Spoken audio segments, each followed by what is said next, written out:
ஜூலை 24ஆம் தேதி வருமான வரி தினமானது அனுசரிக்கப்படுகிறது. ஸோ வரிகள் அப்படிங்கிறது பார்த்தீங்கன்னா அரசுக்கு கிடைக்கக்கூடிய ஒரு முக்கிய வருவாயாக தான் வரிகள் இருக்கு. ஸோ வரியிலே பார்த்தீங்கன்னா 2 வகையாக பிரிக்கலாம். நேரடி வரி, இன்னொன்று மறைமுக வரின்னு சொல்லிட்டு. நேரடி வரி அப்படின்னா என்ன?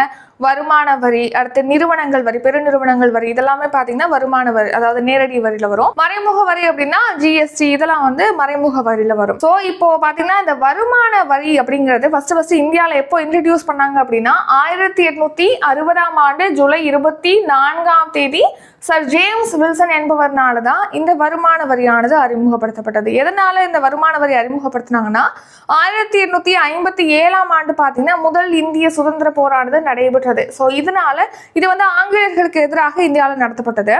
ஸோ இந்த போர்னால பிரிட்டிஷ்க்கு ஏற்பட்ட இழப்பை வந்து ஈடுகட்டணும், சரி செய்யணும் அப்படிங்கிறதுக்காக தான் இந்த வருமான வரியை வந்து 1860ஆம் ஆண்டு ஜூலை 24ஆம் தேதி அறிமுகப்படுத்திருக்காங்க.